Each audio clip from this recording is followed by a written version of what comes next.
Hey everybody, Mike Steele here, BBQ Champs Academy Live. We got in the house tonight Mr. Aaron Leslie, Mr. What's Lee up, guys? Hickle, and we got our guest tonight, none other than Mr. Chicken Fried Barbecue, Mr. Bill Purvis. It's been a while since All we had it right. on him.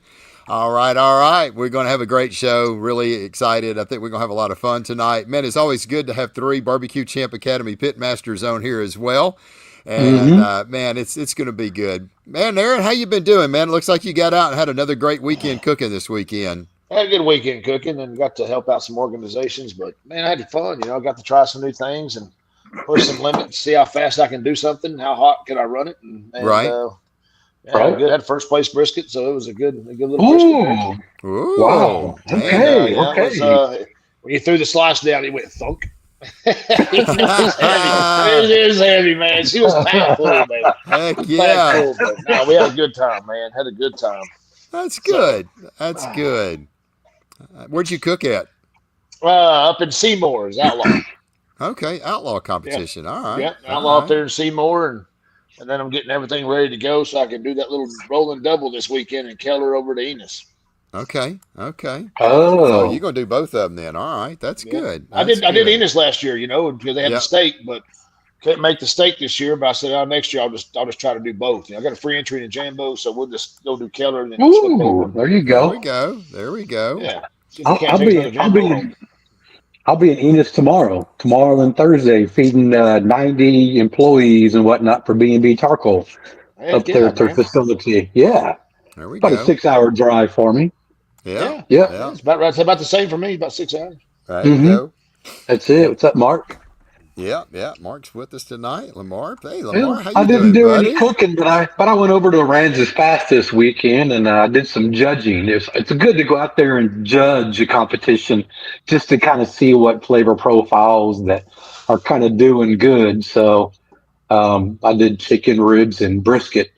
Man, I had to hold out on the pork butt, knowing if I'm going to do brisket, my belly is going to be bloated. Yeah. If I did all Yeah. four meats. But I did learn a lot by judging. So all the cooks out there, go judge a cook off Yeah. and just kind Yeah. of see. So I may do some adjustments now that I know uh, what flavor profiles I really liked and scored well. So Yeah. So you it was had a some good good ones, time. huh? You had some Man, good there flavor were some profiles good you like. ones. Man, it was a CBA and for the Redford Ranch Foundation for Veterans and First Responders, and just to see the chicken boxes. Yeah, there was thighs, halves, flats and halves in the box. And man, everything was good in the box. So it kind of gave me some ideas on as far as plating, how to make things look better. So brisket boxes, man, there was 27 teams, 9 boxes per 3 tables. And the briskets, man, half of them had burn ends. And let me tell you what, those burn ends were good and fat, marshmallowy. So it kind of gave me a good idea on how to cook burn ends a little better. Right. I think So, Texas and is starting to get really, really good at burn ins. I think the cooks out here are starting to really dial mhm, in on those burn ins, and that's why they're Mm-hmm. doing so good at the Royal. Yeah. Yeah. I To be agree right, honest with with you, I you. think that's right. what's really going on. Yep. Yep. Paying attention. Yep. I Paying agree with you. attention. That's it. That's it. Yeah, I wanted to go to Jambo, but Suzette's dad, man, he had another little mini stroke the other day, and he just Oh got out of the man, hospital yesterday. It's just kind of weird. This is the second one in like a month, and he'll just lock up. He won't be able to stand. Can't hardly move his arms, slurring his speech, and I don't know. He I just hate got that. out. They've running all. They think they kind of finally figured it out. They made him stand up. When he stood up, his blood pressure dropped to like 80 over 60. They sat down, do it again. It was like 70 over 55. And he's like, man, there's something going on with your blood pressure. And we kind of doing some, they said that this can cause like feels like TIAs, where your body just gets completely numb. You can't stand, you can't slur your speech, kind of cuts off oxygen to your brain and stuff like that. So, man, I wanted to go to the Jambo, but I'm not going to leave. I don't want to leave Suzette here by herself. I know she'd Right. want to go, Yeah, and man, I want to be understand that. close if something happens to Peepaw. So, man, if you would say a prayer for my Peepaw. Jerry's his Yes, name, and sir. Suzette's Yes, Mhm. dad, sir. and Tommy. anyway, so man, I wanted to go, but family's more important. Got to take care of that, and it just happened too quick. So, but man, it's gonna be a Right. good time. I've cooked it one time about 3 or 4 years ago. I GC'd it. had a great time over there, and man, I really wanted to go back and see if we could wrap it up again, but we'll Where's get the some pit? stuff. I sold it. I sold it back You to. say it wasn't at your house. No, he said, I can sniff those things out. yeah. I can smell them. I said, Jamie, I said, man, I have no room to carry this pit, and I'm not going to switch off my rotisserie, man. I love your pits, nothing wrong with them, but I'll never put it in action. And I said, man, let me see if I can raffle it off or something. He's like, raffle it off. He said, man, I'll give you the money for it. I got 20 people lined up Monday that I can sell it to. And I was like, done. So, man, that was nice of him to do that. And man, Jamie's just a great guy, and I really had a good time going over there. And so anyway, let's see that thing. Yeah, Good to see him again. He about whipped our ass, and he'd been listening to Barbecue Champs to me. He about kicked off our brews this past 2 weekends ago in Springtown. He walked on. I think he walked at least 3, if not 4 meets. I can't remember this. 3 at least. What's Jason saying? My mom had that. It's Parkinson related with her. Huh. About people. Yeah, okay. That's somebody there was something that came up that one of the doctors said that it could be early sets of Parkinson's that could be actually causing that as well. We're hoping it's blood pressure. So anyway. Well, man, we got 36,000 folks on here. Enough of us, man. Everybody didn't come to hear me. I know you two guys, because heck, we're on here all the time. And there's one guy that everybody wants to be like, and everybody wants to come on and see. About pass, let them have Bill. It's okay, man. I mean, we're going to have to let Bill come in. First of all, we want to thank all of our partners, Gunnar Wilhelm Knives, B&B Charcoal, Daigle Barbecue Sauces and Glazes, and Raider Red Meats. I did get a message from Kirsten. I did talk to her on Raider Red Meats. Now, look, guys, they have Prime, they have Natural, and Prairie Fresh products. A lot of you are asking, hey, I want 4 pounds and higher. I'm just going to tell you right now, it is very difficult to get primes in 4 pounds, okay? Very much. It is incredibly hard because there's such select cuts of meat. Even we've had David on here 2 different times, and he has said the same thing. She is really good about going in and picking out nice, good, thick ribs. I've got a lot of 3/8 that are thicker than sometimes my 4/1s. It just depends on the pig. I mean, is it a 4 pound rack that's long, or is it a 3.8 pound that's shorter that may only have 2 less bones on it? Well, guess what? That's going to be heavier than the other one. So if you call her, tell her, look, I'm just looking for some nice, good, thick, meaty ribs for competition, and she's always good about going through and sourcing them. So I did want to get that out to everybody, and they do have plenty. I am working on her. Been working on her to have pork collars. So it's something that they are going to talk about it again, because I really kind of had about a 20-minute conversation with her the other day. So I'm hopeful that she's going to have pork collars for everybody, because they have mass amounts of pork butts that they sell. I know everybody that's in HEB, man, it's a blessing for you guys to be able to get it, but not for the rest of us. So anyway. HEB's cracking down on even cutting the pork collars off now. A bunch of stores are starting to deny that. That's what I've kind of heard. So anyway, check these guys out. They'll get you hooked up. And anyway, let me get on over here, get this screen kicked off. See if I can get this deadgum mouse to cooperate. It wants to run all over the place except where it's supposed to go.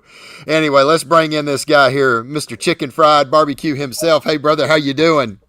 What's up, Bill? What's up, guys? It's all good, man. All good in the chicken fried hood. Heck yeah, man. You ain't kidding, man. Well, Bill, you live in the dream, man. We were talking about that with Phil last week, and man, you've had so much going on. We're just everything that you've been doing, not a new products. My gosh, you come out with this brisket wrap and just destroying it.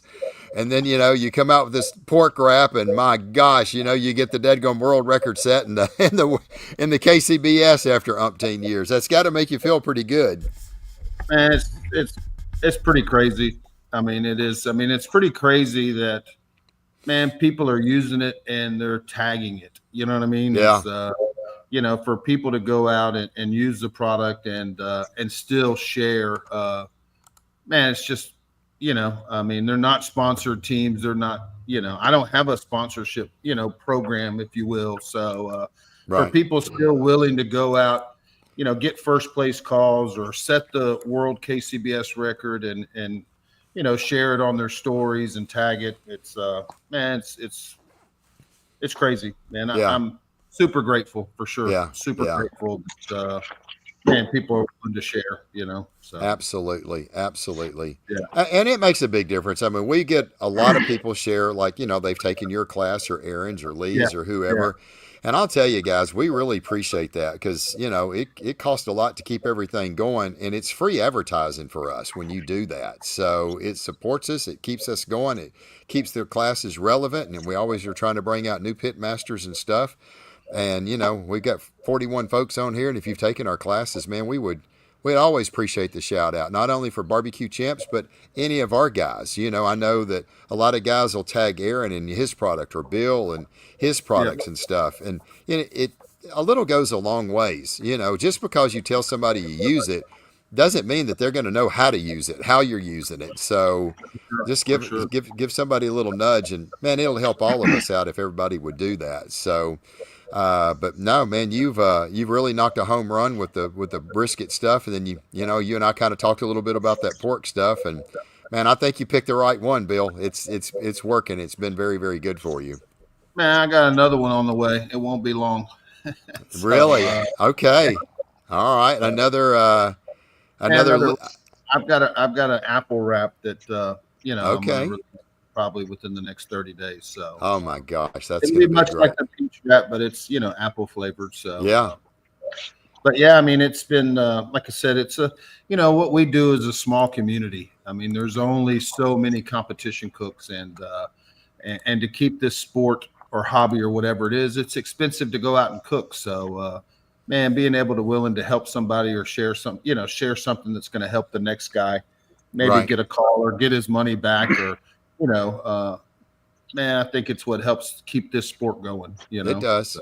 It does. Well, we just threw them both up there. That's where they are. You can get these at Chicken Fried Barbecue if you haven't seen them yet. So, brisket wrap has just been out, I know, probably for about 9 months now. And the pork and rib wrap's been out for probably about a month or so. And there's 2 months, probably 2 months now. Yeah. Okay, 2 months. There we go.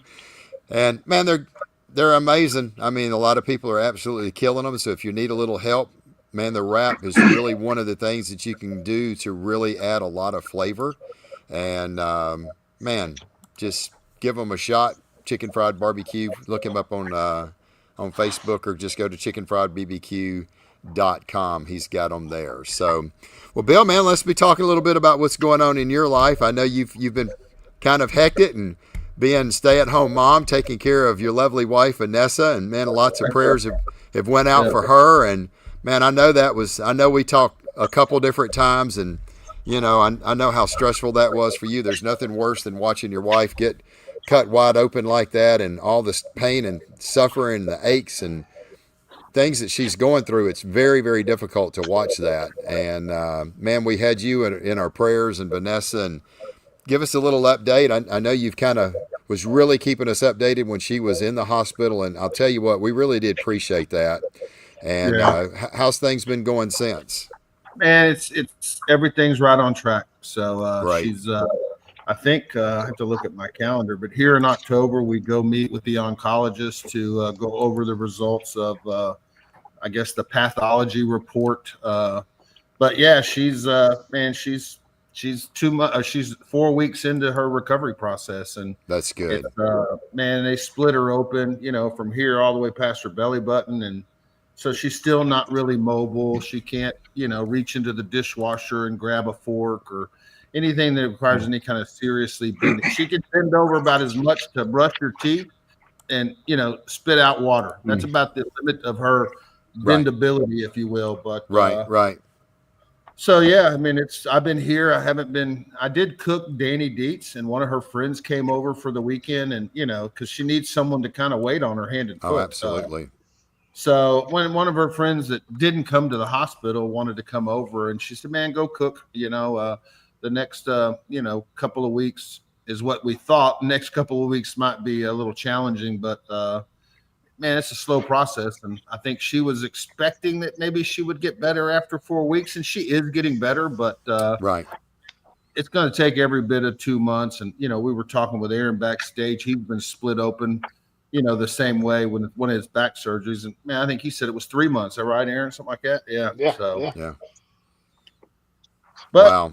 and she is, like I said, she's progressing, and That's all I can tell that, it's kind of like watching your hair grow. It's happening. You can't see it happening, day to day when you're in there, but man, it is happening, and she is getting better. Mm-hmm. So, that's good. That's good. Yeah. Well, man, thanks for the update. Continued prayers for her. She is about as sweet as the main thing is that don't let her rush it, because she'll get a hernia. Yeah, that's exactly what sucks about it, and that's a hard thing not to do. So just take it easy and just enjoy this magical vacation. I tell you what, that's exactly it, Aaron, because I find her, trying, you're at your house, man.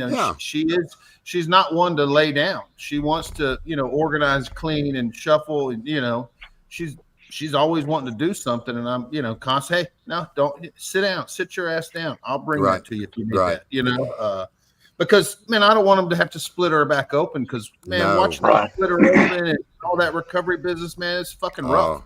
Yeah, it would not be good. Exactly. Take it easy. Right. I think what I'll do is, guys, I'll probably just pitch in. I think what I'll do, I'll go on Amazon, see if I can drop ship Bill, but we'll get a little bell that she can ring.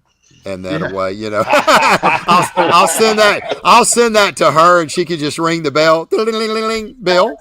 She's got 2 bells, Mike. Does she really? Yeah. Jody and Dirk sent us a care package. When we got out of the hospital. Right. Jody and Dirk sent us a care package, and it had a little bell in it. Oh, great. And good. Erica and James sent us one that as well. That is hilarious. Oh gosh, that's great. Oh man, well, I know you got to take care of family, just like me. I mean, I wanted to go to Ennis this weekend, but family's more important. I know you're chomping at the bits to get out there, and but just if you can find somebody to sit with her, that's great. If not, you got to sometimes take care of family. So, I tell you what, I'm enjoying taking some time off. I really am. It's giving me a chance to kind of look at my business, because the chicken fried brand has grown, and we've got several products, and man, there's a lot of moving parts with it now. So man, it's giving me a chance to slow down and look at some stuff. I'm got into doing some Facebook ads, because like I'm sure Aaron knows as well, man, you can't survive just on competition cooks. There's just not enough of us out there buying a shaker at a time. You need to kind of, if you want to survive financially and not have to go get a day job, which is kind of my goal.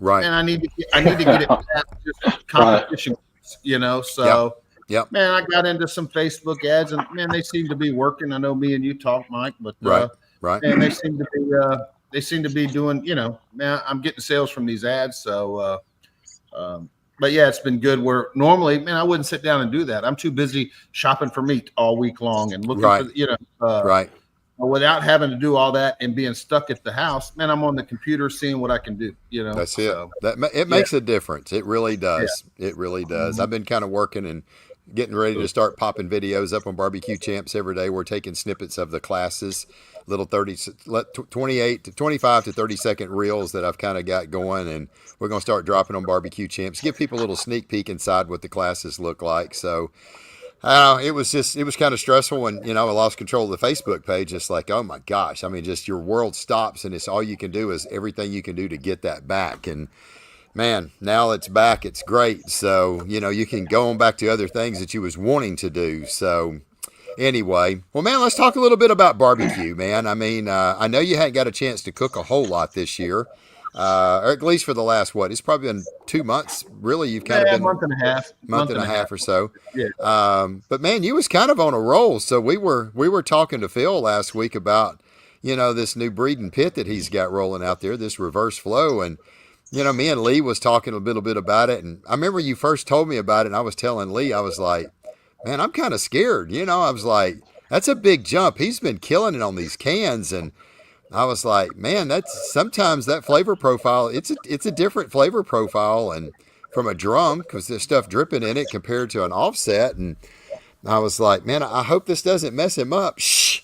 I don't know. First one out the gate, I think you got third or RGC. Next one you get RGC. And I called Bill, and I was like, man, apparently it didn't hurt Bill any, so it don't matter what you cook on. So tell us a little bit about that transition, because Phil didn't really go into it. He said, Bill got my first one. So, what did I wanted to move to an offset. I just got bored doing drums, right. And man, I'd been doing drums for like 4 years, and it just, I wanted a different challenge as far as, and two, man, I didn't like cleaning the drums. I didn't like having to. Wait a minute. Time out.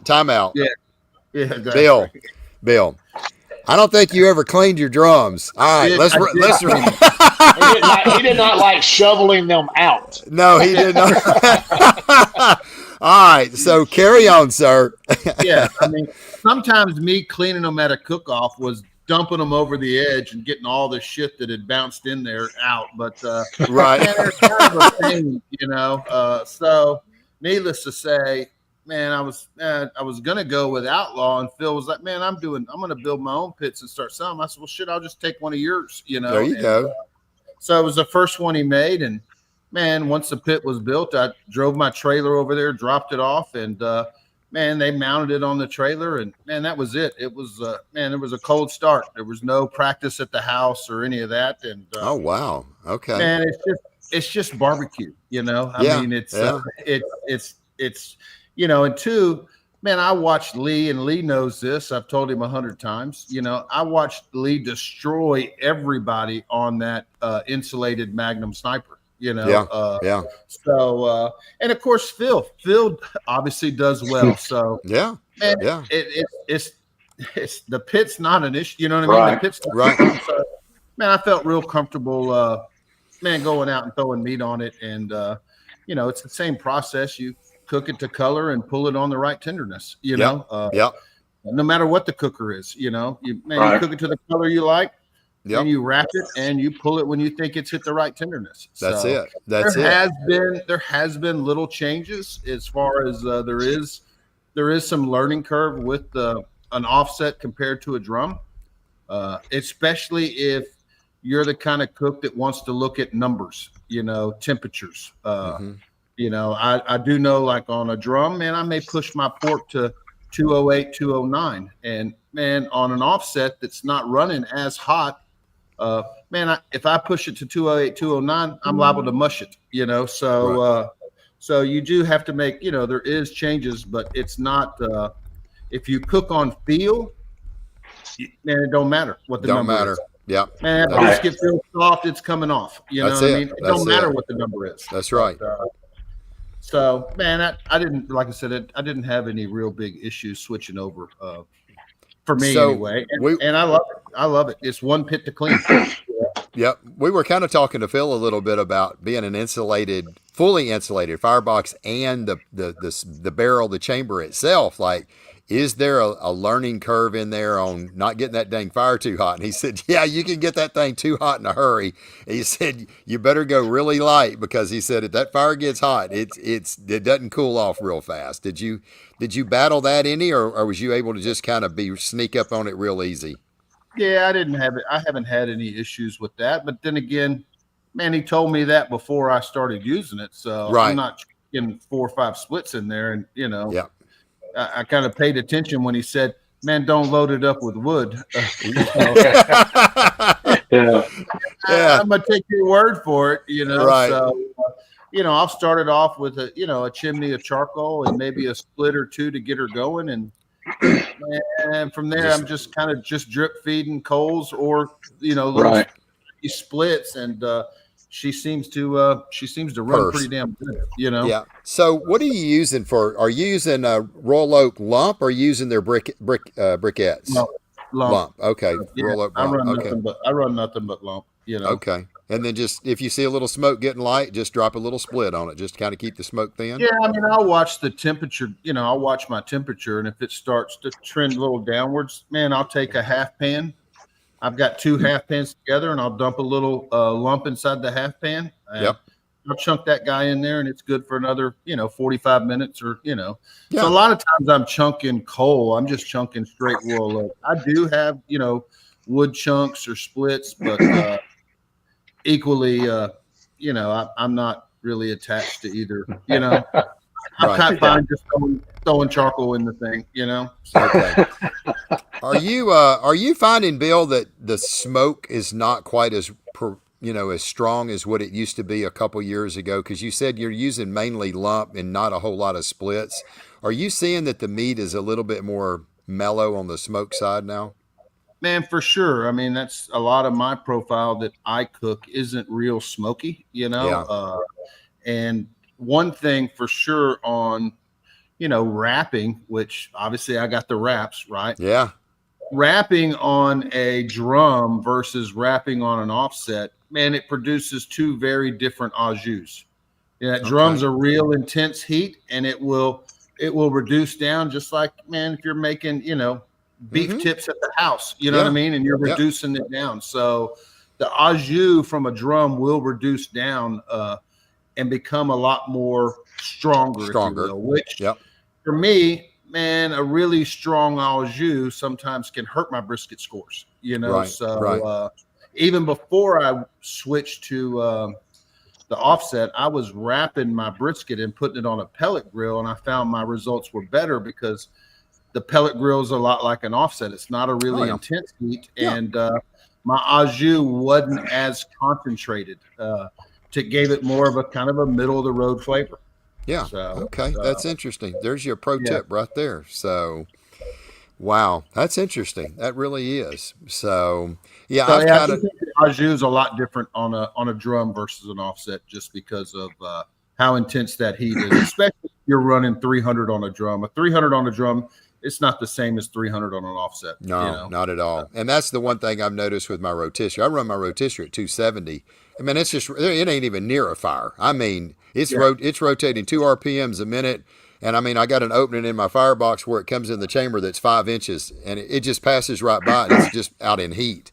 And that's one thing I have kind of noticed. The au jus is just really, really good. It's not. It doesn't have that overly cooked flavor or burnt flavor. Sometimes you can get it too much, and it can kind of give it a little bitter flavor, maybe from it just so much heat boiling everything out. So, but I think it does help kind of tone everything down a little bit. And I've tried your brisket wrap, man. I mean, it tastes amazing. So, and it just calms everything down. It complements it really well. So it's not overpowering or anything. Bill, going from cans to this offset, are you making your brisket the same size? Are you doing a caddy? Are you still cooking in pans versus on a grate, open cook? Man, my brisket has gotten a lot smaller over the years as far as the amount of brisket that I'm cooking. And much of that is because of my size of my Cambro.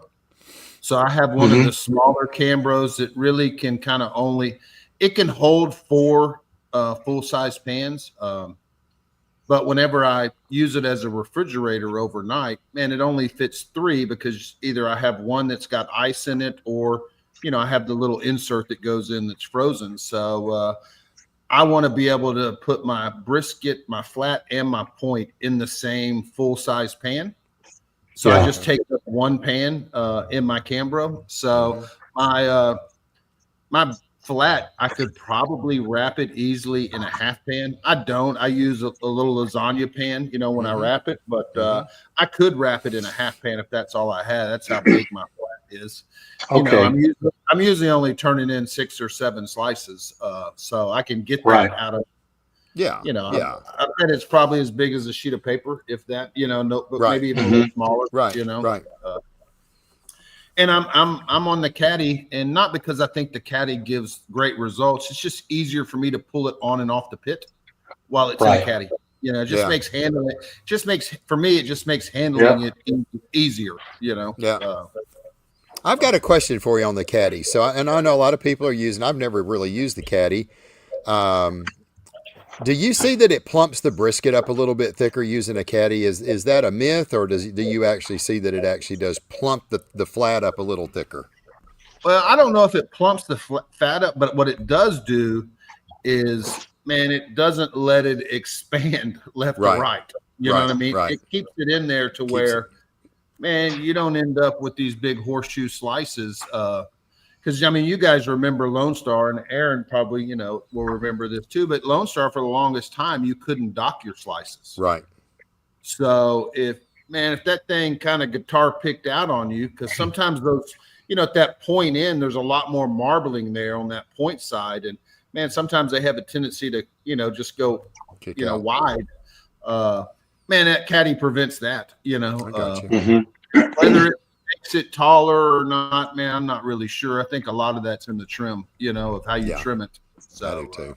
You're also shoving the brisket in, right? You're picking it up and laying it to where it folds down, so it does make it a little taller, but it's still cooking that same where it doesn't let it go out, so it has nowhere to go but up to an extent, right? Right. But that's and they're great. They're great. I'm gonna It's grab a a pain in the drink ass with to wash half the time. Yep. So Aaron, you use a caddy on yours? I did. I stopped using one about 6 months ago. Okay. Did you notice that?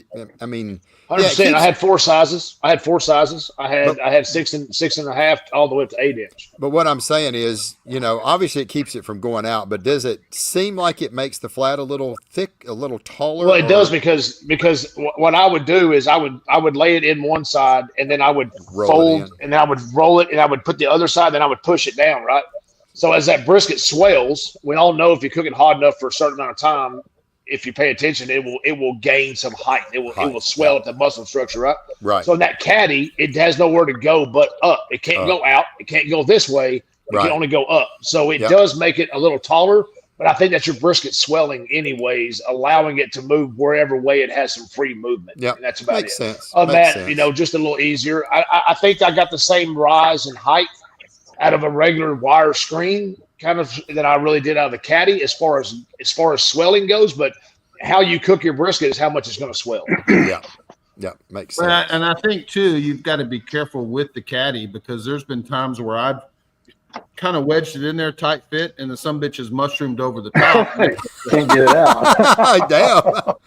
Now I've got to dig this motherfucker out of there. You know what I mean? Yeah. Oh gosh, I love it. Yeah. If you jam it in there pre-cooked, man, it can mushroom out over the top. Yeah. Hey, anybody got a shoehorn for it? Bill, you've already got it, man. You need a shoehorn for a brisket, brother. And mushroom brisket for the win. Mushroom brisket for the win. Got the muffin top. So that's crazy. Oh my gosh, that is crazy. So let's roll over to ribs a little bit. Now I remember in your class, you had just cooked your ribs for the first time on a pellet cooker. You got first place, and I don't remember if it was at Danny Dietz or where, but it was like 60 or 80 teams or something. You got a first place, and you was like, man, look, I normally cook them on a drum, but man, I'm rolling on this pellet cooker now. I was like, man, if that's what you're cooking on, let's do that, and we'll just explain how you cook them on a drum.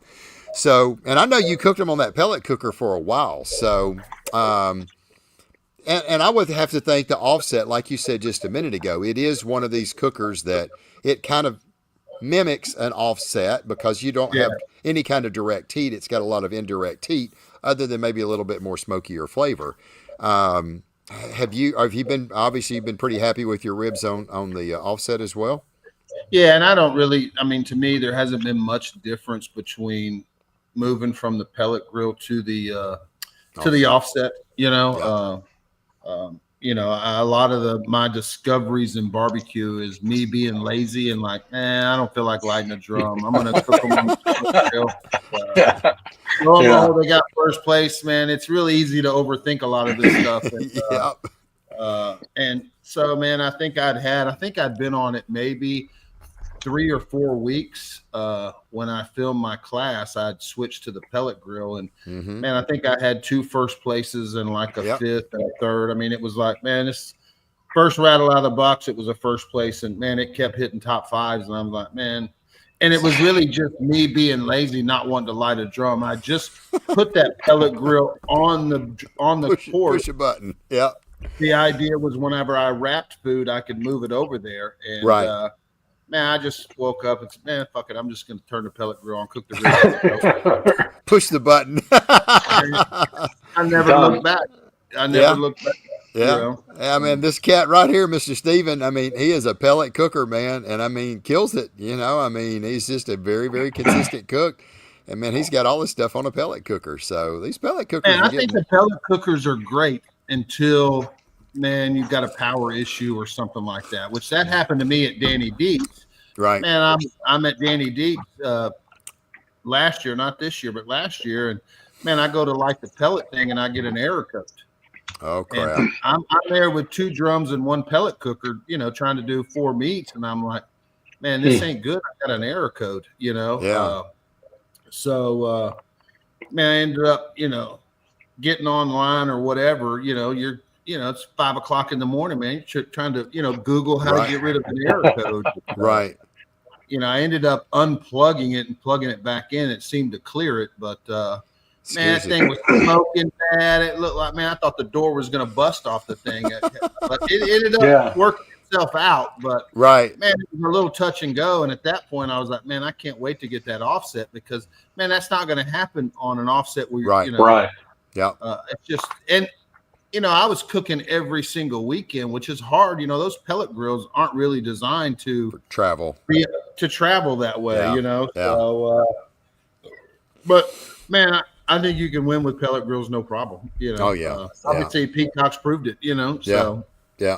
A lot of good cooks that are doing it. So hey, Bill. So I have a new used rig. I was blessed to find the big brother of my rig that got totaled up in Kingston, Tennessee. I picked it up a few weeks ago, brought it back 38 foot, and it's completely empty. And I went and bought a pellet cooker this last week, brand new Traeger.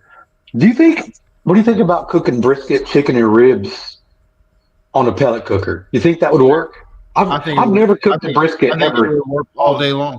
I think it would work. A lot of guys are doing it. yeah. Are they? A lot of guys just cook nothing but pellets. That guy right there, he's taking your class in Bill's, and that's all he cooks on. Look I've never cooked a brisket on the pellet cooker. I don't even know how to do it. Put it over same as an offset. It will work all day long. Yeah. What's the team out of South Texas? You know them, Lee, and they cook on pellet grills. Chuck Salinas. Oh yeah. Okie and them. Yeah. That's all they cook on is pellet grills. And okay.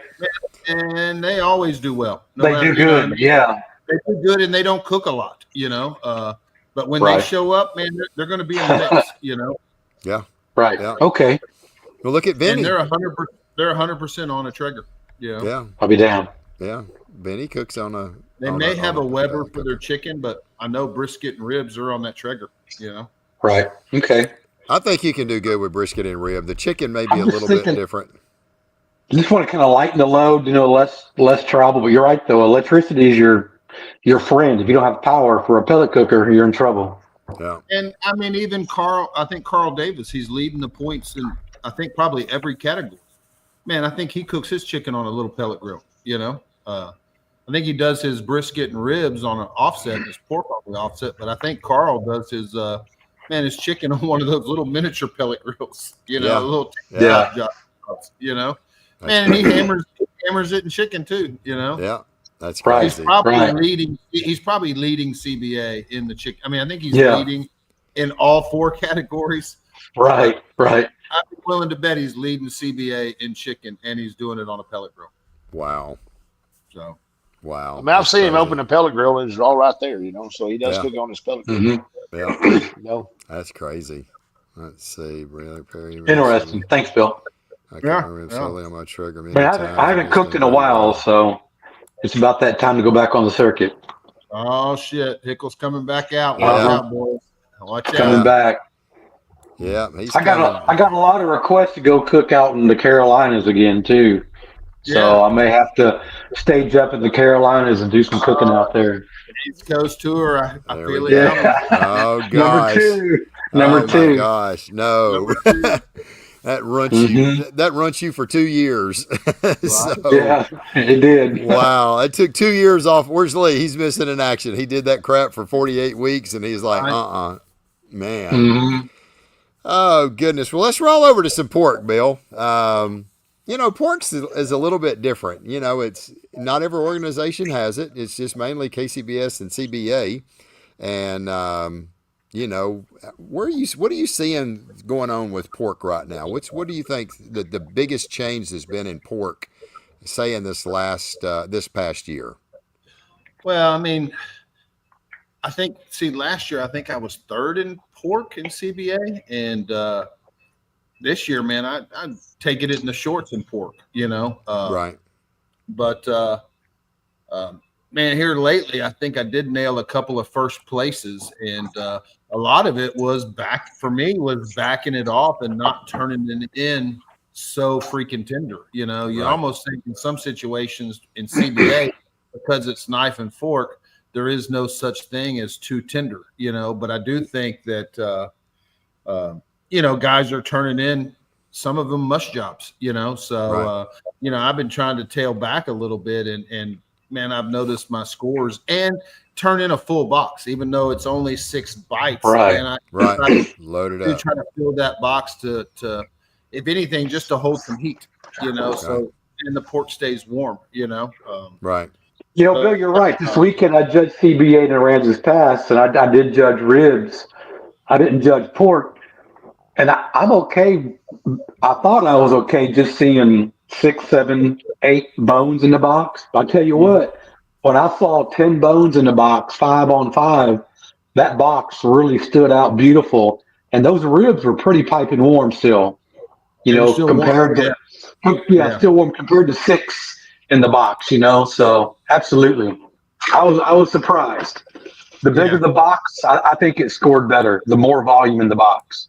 Man, I've had comments, in CBA that, man, my pork entry was the only warm pork that they had. So I think more of it is, is managing your timeline to where, man, you're turning in food that's hot and warm, because, man, if you're up against guys turning in food that's cold, that, man, finished early, or they started their finishing process early, and, man, they're done, and, man, turn-in's not for another 10 minutes, A lot of it is nailing down your timeline to where, man, your finishing process is done, you're boxing it, man, you're taking it, and, man, you're turning it in, and it's immediately going back to the judge. Yeah. So, man, I think that's crucial in, man, you see a lot of guys running, and we've all seen people run and barely make turn-in, and, man, they end up with a first place, or they end up 5 call because they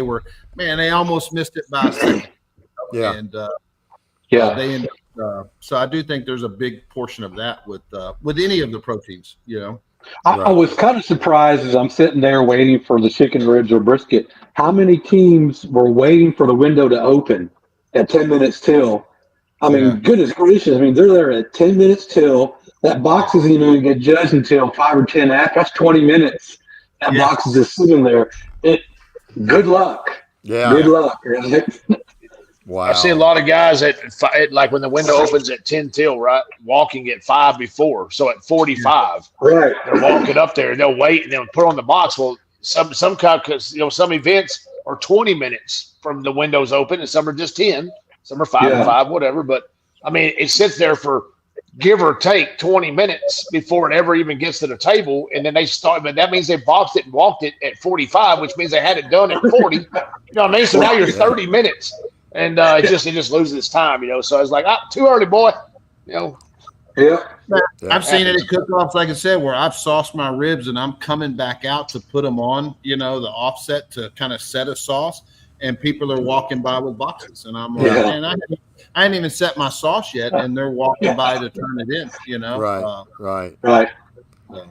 Wow. And I've also had chickens get done an hour early before turning ever open. And I had it ready to go, sauced and all. I just threw it in the camera and let it sit for 55 minutes, and then I just put it in the box. And I've had first place chickens too, So I mean, the flavor's still the flavor and how hot you keep it. But I think I remember one time Lee hit a first place chicken, and man, he was way behind. You were way behind that day on chicken. Right. I can't remember where we were at, Lee, but man, you were struggling to get it done, and it was an IBCA, and man, you got it done at the last minute. I don't even know if it was done, but you got it turned in without a second to spare, and you end up hitting the first place that day. Right. Yeah. Right. That was a 20-minute chicken or whatever it was. Yeah. 18-minute chicken, 500 degrees, 700 degrees. That thing was still climbing in a box. It was still going. It was temperature still getting up there. He said it's almost there, but by the hot as it is, in another 10 minutes, it's going to be there. So that's my world famous 13-minute chicken from raw to done in 13 minutes in first place. Yep. That's right, Wes. Wes put up Lee Cambrose's chicken at 7:45 a.m. That's his ribs. That's his ribs. His ribs. Yeah, he's got ribs, brisket, and pork already in Cambrote at 7:45. They're all in there. 5-hour rest. Only Lee Hickel. And as a judge this past weekend, it's kind of, you're not supposed to like rubberneck and look at the other judges, but I did because I'm a cook. I wanted to see how many judges on my table kind of push that skin out of the way and just cut the meat. None of them. All of them cut the skin on the breast.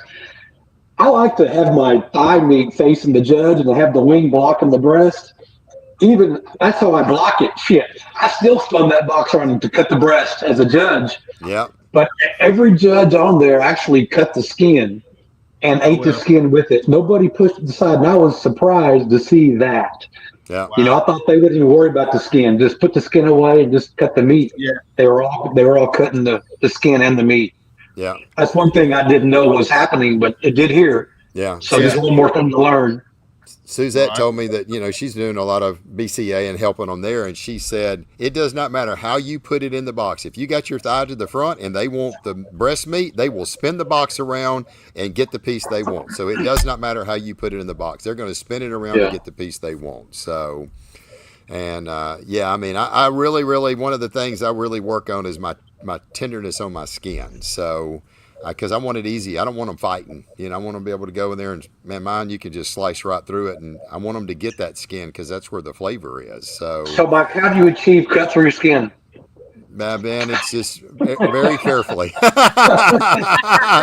Very carefully. It's one of them techniques that you really have to get down. So, oh, gosh. And especially doing it without wrapping. That's the main thing. I mean, you can wrap it and you can get, especially on a half chicken, super easy on thighs and stuff like that. Man, there's this guy named Bill Purvis. He's got an amazing chicken thigh recipe that'll show you how to get perfect bite through skin every single time. So, but on a chicken half, it's a little bit different. If you wrap it, you can get tender skin. But, man, I tried that when I was doing all that stuff a couple years ago. And, man, I got really tender skin, but my chicken just did not score as well being pan wrapped. So I just kind of said, man, I'm going back to what I used to do. But I learned a lot of things that year. So so Bill, this won't give away the farm, but do you cook your CBA chicken the same as KCBS or different? I do. Yep. No, I do exactly the same. Exactly the same. Okay. The only thing I'm cautious of is if I'm cooking a CBA event and it's a smaller cook-off, if it's a newer cook-off and, I try to find out, are they going to have to pull judges from the teams? Because if they're pulling judges from the teams and, man, I'm turning in thighs and, man, they got judges and their team's turning in halves. So if it's a small event, man, I'm real cautious of what chicken I cook just because, man, I don't want to get homeboy because, man, they need all these from the teams and everybody's doing halves, Right. And luckily enough, CBA, there is a drop score. So if there's a team member in there, kind of dive bombing, score because he knows his team did a half, man, at least you have a drop score, Right. So, right. Yeah. Mm-hmm. Yeah. Good point, Bill. Absolutely. Real good point. Let's see. All right, Ray. How many judges in CBA or BCA actually judge multiple events? Multiple events. Nah, I wouldn't think very many. Yeah, I doubt. Because look at the region, right? I mean, down from Aransas Pass going to Oakville, going to San Antonio. Nah, I don't see any judges from Aransas Pass driving 2 hours to Oakville, to judge. You will have judges like Tomball. It'll be the same judges every year at Tomball because. Yeah.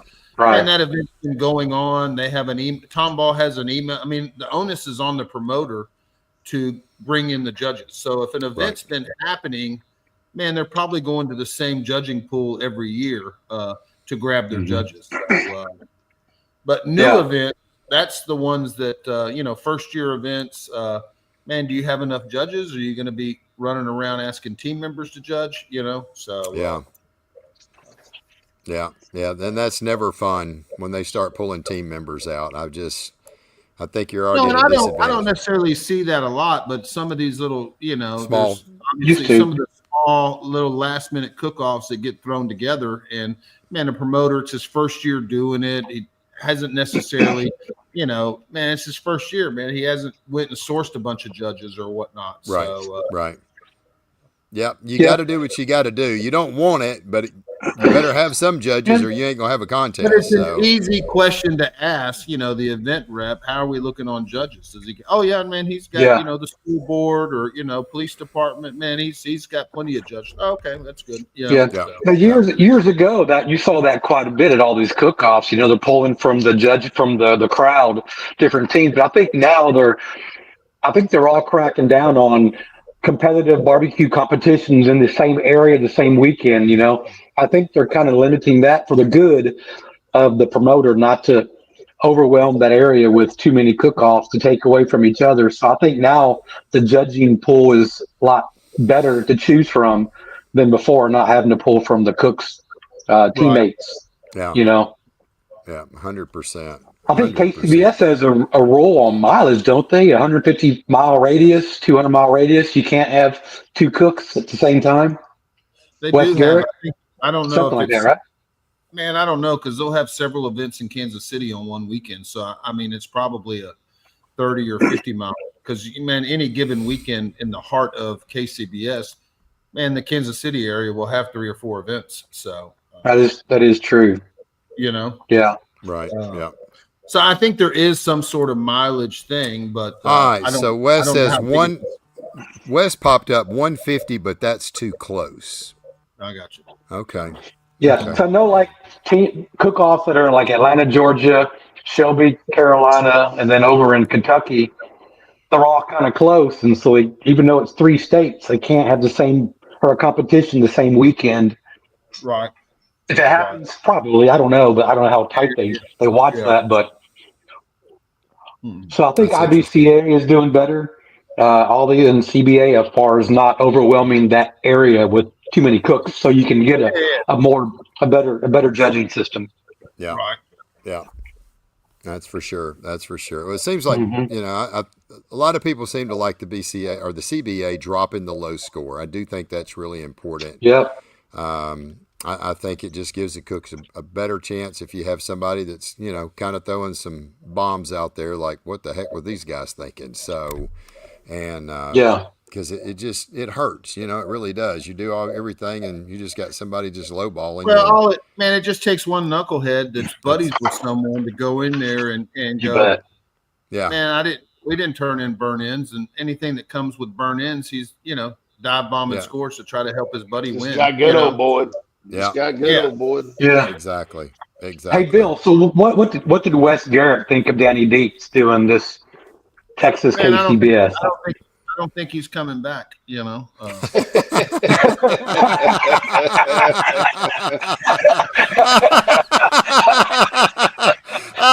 Sorry, Wes. Let's give him 30 seconds because we know we got a comment coming in 30 seconds. So did he get good old boy? Yeah, he got paddled. He got paddled. Me and him both. We ended up on the same pork table. Me, him, Adam Goutreau, and I think Rob Arocha. All of us were on the same pork table. Man. And we got waylaid. I mean, we were all and everybody I thought my pork was my best entry, and man, Wes has been killing it in pork, and man, he got completely destroyed. So we all got destroyed in pork. Should have ran Sweet Baby Ray's, man. Should have ran Sweet Baby Ray's. That's it. Oh my gosh. Oh man, we had to get. Wes says he was marked. He said he got top 3. So he said he was in the top third of all teams, not top 3. I got you. Top third. Yes. And now that I look at top third. Yeah, it's all about how you read the fine detailed prints, Bill. I just now saw that top third. If there's 100 teams, 30th place is in the top third. That's it.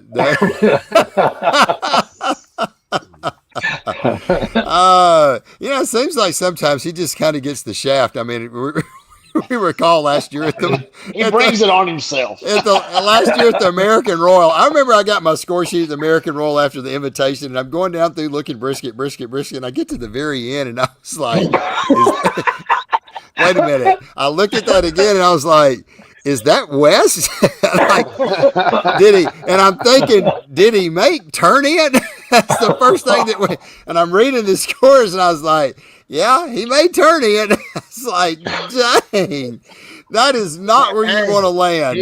He RGC'd this weekend in Jonesboro, though. So, yeah. I think he had a little bit of redemption on Eddie because, Eddie reserved Danny Dietz. And, right. And I think they had a little, pitter patter going. And then Eddie went to Jonesboro, and Wes ended up reserving Jonesboro. So, oh God! I just poured out my Texas oil dust injection. What the hell, man? Oh God! All right. You want to throw stones? I see how this goes. West. I hope West that you can figure out how to put that back in the bottle, West. West. Pink Lily, correct. Oh gosh, could you imagine if we had Wes on here? Oh, good gracious.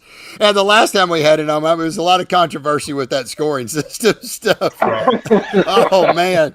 Oh my gosh, I had people reaching out to me. I'm not going to name names, but boy, oh boy, oh boy. I was like, man, I just give them the platform to talk on, man. I don't necessarily agree or disagree with anybody. So anyway. That's it. Oh gosh, let's see what he's saying. Eddie's coming back to Jackson, Tennessee to run it back. All right, so yeah, I think he said he was going to try to get out that area. So what did he say? I lost a few friends over that episode. I mean, they were blowing up my phone too, Wes. So don't worry. So. Oh my gosh, that was crazy. Wow. They weren't very good friends if you lost them over that episode. You ain't kidding, man. You ain't kidding. Hey, look, we all got opinions. We're all trying to think of ways to make things better, and all you can do is throw it out there, and then they tell you that won't work. So anyway, wow. Man, it's been a great show tonight. We've covered a lot of topics, man. We've had a lot of folks on here tonight, too, and we really appreciate everybody being here. It's great to be back finally on Facebook. What is this now, our third episode since being back? So, woo, thank goodness for that. And anybody got any questions, man? Y'all want to drop them in the chat real quick? We'll certainly see if we can get you an answer for something. Well, so, you know what's happening next weekend, right? What's that? Isn't that the Jack Daniels? Is that next weekend, Aaron? Yeah. We leave Tuesday. Yeah. Not this weekend, but the next. That's the Jack. Oh, wow. So. We leave Tuesday and get down there probably Wednesday afternoon, chill out, do our thing Thursday and Friday, turn in some meats, and then Saturday do our. So are you cooking with somebody, Aaron, or what are you doing? Yeah, I'm cooking with Paul Whitaker and Bill Clark. Okay. So they're cooking the cook-off. We're going to cook the ancillaries. Get the I think it was the chef choice and stuff done up there, and we'll help them in the background, like keep them rolling, out of stress's way, right? You know how it is. Box do that. So I'm leaving Monday the 6th. Going to slow roll up there, rolling about noon on Wednesday. But I'm cooking for Jack, not the competition part of it. Right. Yeah. It'll be fun just to go and help anybody. I don't care who needs help. Just not. I'm not talking about helping cook their meats because that's against the rules. Right. But like just the small things, right? Having a box ready, or having some extra kale ready to go, or having this right here, that right there. Shut up. We know what happens behind those four walls. Man. Come on, you gotta play by the rules. We play by the rules, man. We don't ever want to piss Pam off. Pam's a good person. She's a great lady. We never want to piss Pam off. She thinks you're doing that. Belle ain't gonna let him touch her meat. You know what I mean? Not at all. She tells everyone just stay in y'all's lane. That's it. Right. So That's right. her and Paul do their thing, and we just sit there in the background and we just keep the grass wet. Oh goodness, the fire going. That's hilarious. That's hilarious. All right, so I'm going to answer Cook Shack's question. So, Mike, any chance you will sell any of the temporary classes again? So we did this to kind of help spark up our sales a little bit because we couldn't do no advertising. So what we did. And man, this would have been a good show to have. It was so deadgum many people on. I should have already done it. But we had our temporary backyard barbecue class. So what it is, you buy a backyard barbecue class for $25. It comes with the temporary membership. You can buy as many as you want, but we only have 26 of them to sell. That's it. Once 26 are sold, it shuts off of our website. And then we have a drawing. And because you bought the class, I can give away an all access class. And so it's really a way that I can do it. You bought a class, you got something. And because you bought a class, it came with a temporary membership. And with the temporary membership, we can put your name on a wheel and spin it. So it's a way that we could actually do it. And it's really not a waffle. We're just giving away a class. It's kind of like one, but it's not one. So it works the same. So he's asking about that. If everybody would like us to bring that, we did it once. And I've thought about doing it like maybe twice a month. So if everybody would like that, it's $25. You can buy 1, 5, 10. You don't buy as many as you want. There's only 26 available, and that's it. It's $25. Every time if you buy 4, I'm going to throw 4 backyard barbecue classes in your account. And you get 4 spots on the wheel when we spin it because that's a temporary membership. So if anybody's interested in that, drop it in there. We may start doing that again next week. Man, this would have been a good time to do it. Got quite a few folks on here. So I would suggest, hey, if y'all are on here tonight, come back on here next week and I will do that for you because I had a lot of people asking about that prior to us doing one. It had probably been 2 years. Gordon can tell you about it. He bought one $25 backyard class. He got 1 membership, and I spun the wheel, and it landed on Gordon. So he got a all access class for $25. So it worked out. It worked out for him pretty well. So yes, we are down. So we got folks already wanting to do it. Yeah, here's another one. Yeah. So yeah, I don't know. You're very lucky. Yeah, you're very lucky. So here's what I would suggest. Everybody that's on here now. Come back next week and I'll have that ready. It's a simple process. I have to go into the website. I have to load the 26 in and I don't have access to do it on the computer. I could do it right now. Of course, I can run in there and do it in about 5 seconds, but it's just kind of late in the show to promote it right now. But literally we did that and it sold out like in, I think 13 or 14 hours, it sold out. And man, we had the drawing like a couple days later. So be back next Tuesday, 7:00 Central. We'll try to get another great guest on here, and we will bring that back. And man, if y'all want to do that every couple weeks, man, it kind of helps us. It kind of helps y'all. It gives y'all a chance to buy maybe 1 or 2 classes, and man, you may get lucky and get the drawing for the free class. So, and we'll eventually have to do one. It's $25 a spot. We have 26. We'll eventually do one for Fred Robles' class. Now his class is a $9.99 class. It does not include his. And we may do another one where we add a few more names to the deal and a little bit more for the ticket to make it to where it'll match up for his. So we'll talk about that maybe next week. And but yeah, everybody, please come back next week. We'll do it. Faster we can get it sold out, we'll just keep doing these things every couple of weeks. So anyway, man, we've had a great show, Bill. Man, it is anything you want to say, Bill? Man, it's always good to have you on here. What's your final thoughts, brother? No, I saw in the comments somebody was asking about the brisket. Oh, yes. I'm sorry. As a steak marinade. Hold on. Let me pull it up, Bill. Here we go. You know, I did have a couple of kids underneath me at Danny Dietz, and that's exactly what they did. I asked the kids, man, do y'all want to marinate or y'all want to inject? And they said, man, let's marinate. And and it was just a 30-minute marinade. And, man, they ended up getting, I think, there was like 30-something kids, and I think they got a second-place steak and maybe an 8th or a 9th place steak. Okay. And I know another kid. I mean, like I said, I don't know anyone on SCA, but I do get so many sales. It's hard to tell, who's, I don't recognize the names. So, but right. Man, I know those scored with it in SCA, Yeah. So, yeah. Okay. At the Danny Dietz. At the Danny Dietz. Yep. Right. Okay, so let's get this question asked. Matt asks, how does Phil's offset compare to a Jambo? Been using a J5. So, man, I've only cooked on the Jambo once, which was New Mexico. And, man, the Jambo ran fine. I will say that boiler door is a lot smaller than what I was used to, because on my pit, man, I opened the whole door, and I've got full access where I can take a half pan, stick it in there, and dump coals. Whereas, I was cooking on Jambo. Man, I'm kind of a big guy. I had to bend over, and it was a little bit crammed, trying to jam stuff into that firebox. But as far as cook wise, man, I think that Jambo has probably got more world champions than any other pit out there. Yeah, so, probably all of them combined. So, but for me, man, I like that big door, just because I'm not a little skinny guy that likes to bend over. Right, right. And I've got the door facing me as opposed to on the end. Oh, okay. So my door faces me just like the cook chamber does. Okay, so, that's cool. All right, that's nice. That's nice. All right, let's see.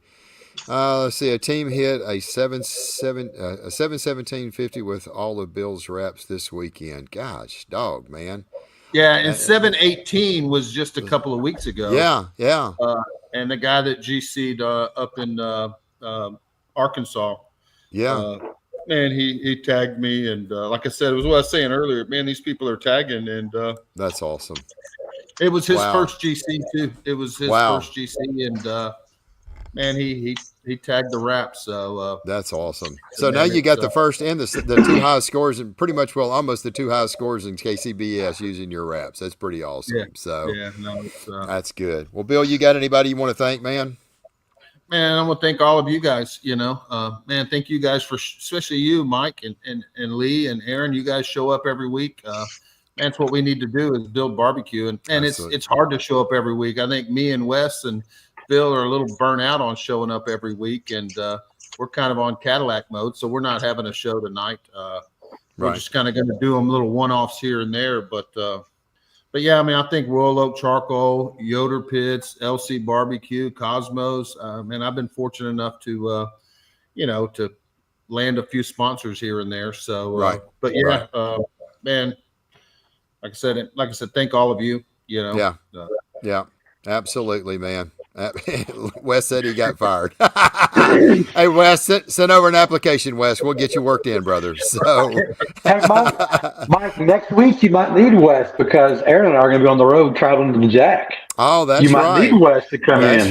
That's right. Good Lordy. Wes, we may have to reach out, brother. Gosh. Pull in my ringer, okay? Call Wes, pull my ringer in. It'll never be the same. That's for damn sure. Lee got James to come on in, Lee got James a couple of weeks ago, and I didn't know we could get somebody to fill in. So, yeah, Wes, I need a ringer for next week.